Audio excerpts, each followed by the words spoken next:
بسم اللہ الرحمن الرحیم۔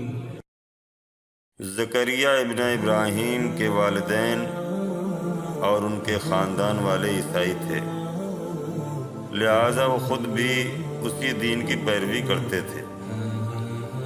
کافی دنوں سے انہیں ایسا محسوس ہو رہا تھا کہ ان کا دل مذہب اسلام کی طرف مائل ہے۔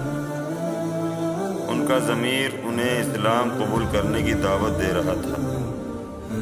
آخر کار والدین اور خاندان والوں کی مرضی کے خلاف انہوں نے اسلام قبول کر لیا اور اسلامی احکام و قوانین کی پیروی کرنے لگے۔ حج کا زمانہ آ گیا۔ زکریا سفر حج کے ارادے سے کوفے سے باہر نکلے اور مدینہ منورہ میں امام جعفر صادق علیہ السلام سے ملاقات کا شرف حاصل کیا اور اپنا سارا ماجرا امام کے سامنے بیان کر دیا کہ کس طرح اس نے اسلام قبول کیا۔ امام نے ان سے دریافت کیا، اسلام کی کون سی چیز تمہیں زیادہ پسند آئی؟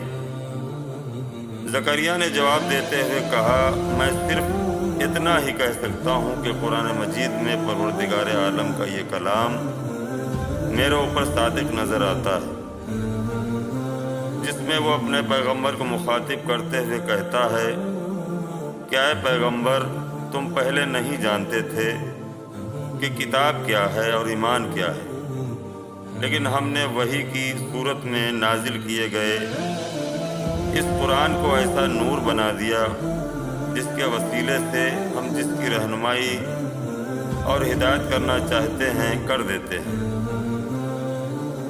امام نے ارشاد فرمایا، میں اس بات کی تصدیق کرتا ہوں کہ خداوند عالم نے تیری ہدایت و رہنمائی کر دی ہے۔ اس کے بعد امام نے 3 مرتبہ یہ جملہ ارشاد فرمایا، اے پروردگار تو خود ہی اس شخص کا رہنما ہے۔ اس کے بعد امام نے فرمایا، اے نوجوان اب جو پوچھنا چاہتے ہو پوچھو۔ اس نوجوان نے کہا، میرے ماں باپ اور خاندان والے عیسائی ہیں، میری والدہ نابینا ہیں، میں انہی لوگوں کے ساتھ رہتا ہوں اور مجبوراً انہی کے ساتھ کھانا بھی کھاتا ہوں۔ ایسی صورت میں میرا فریضہ کیا وہ لوگ سور کا گوشت کھاتے ہیں؟ نہیں ابن رسول اللہ، وہ لوگ سور کے گوشت کو چھوتے بھی نہیں، بس ان لوگوں کے ساتھ رہنے میں کوئی مذائقہ نہیں۔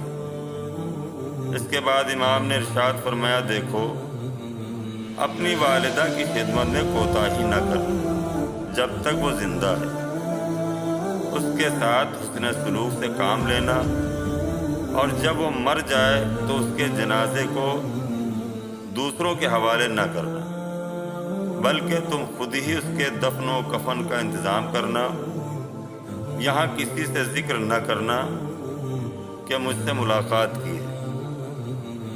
میں خود بھی مکہ آؤں گا اور انشاءاللہ مینا کے میدان میں ملاقات ہوگی۔ نوجوان مینا کے میدان میں امام کی تلاش میں مصروف تھا کہ ایک جگہ اس نے دیکھا کہ امام کے چاروں طرف بھیڑ لگی ہوئی ہے۔ لوگ بچوں کی طرح یکے بعد دیگرے ان سے اس طرح مسائل دریافت کر رہے ہیں جیسے معلم سے سبق پڑھا جاتا ہے۔ امام کے پیچھے کھڑے ہوئے لوگ بھی دور ہی سے اپنا سوال کر دیتے اور انہیں خاطر خواہ جواب مل جاتا تھا۔ حج کا زمانہ ختم ہوا اور وہ نوجوان کوفہ واپس آ گیا۔ اسے امام کی ہدایت اچھی طرح یاد تھی، چنانچہ وہ والدہ کی خدمت میں ہمہ تن مصروف ہو گیا اور ایک لمحے کے لیے بھی وہ اپنی والدہ سے غافل نہ ہوا۔ وہ اپنے ہاتھ سے اپنی ماں کو کھانا کھلاتا تھا اور خود ہی ماں کے کپڑے دھوتا اور اس کے سر سے جوئیں نکالا کرتا تھا۔ بچے کے اخلاق میں یہ غیر معمولی تبدیلی خصوصاً سفر حج کے بعد اس کی یہ خصوصی توجہ ماں کے لیے حیرانی کا باعث قرار پائی۔ چنانچہ ایک روز اس نے اپنے لڑکے سے پوچھا، میرے بیٹے پہلے تو ہمارے دین پر تھا اور ہم دونوں ایک ہی مذہب کی پیروی کرتے تھے، لیکن اس وقت تو میرے ساتھ اتنی خوش اخلاقی اور محبت سے نہیں پیش آتا تھا۔ اس وقت ہم لوگ مذہبی اعتبار سے ایک دوسرے سے بالکل علیحدہ ہیں۔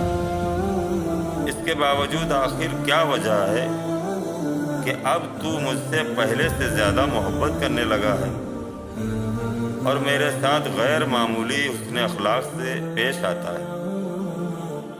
والدہ گرامی، فرزندان پیغمبر اسلام میں سے ایک شخص نے مجھے ایسا کرنے کا حکم دیا ہے۔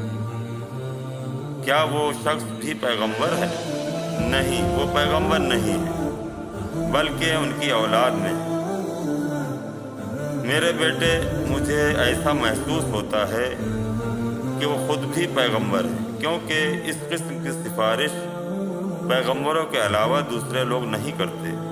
نہیں ماں، آپ یقین کیجئے وہ پیغمبر نہیں ہیں، بلکہ پیغمبر کے بیٹے ہیں۔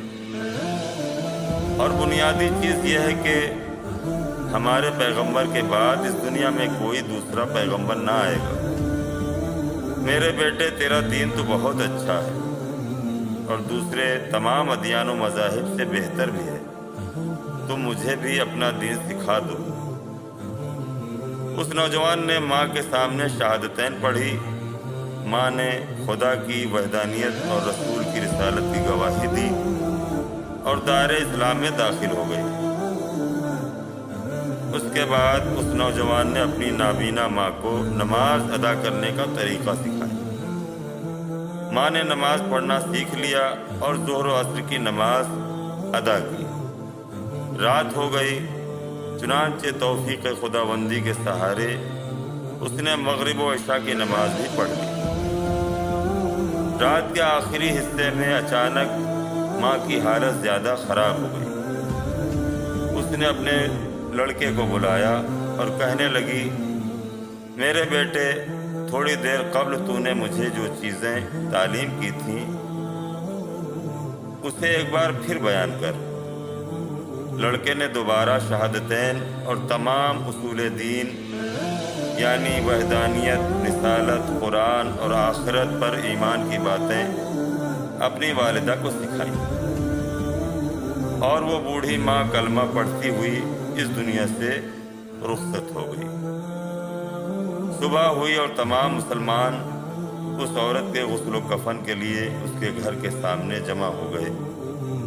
جس شخص نے اس بوڑھی عورت کی نماز جنازہ پڑھائی اور اسے اپنے ہاتھوں سے سپرد خاک کیا، وہ اس کا جوان بیٹا زکریا تھا۔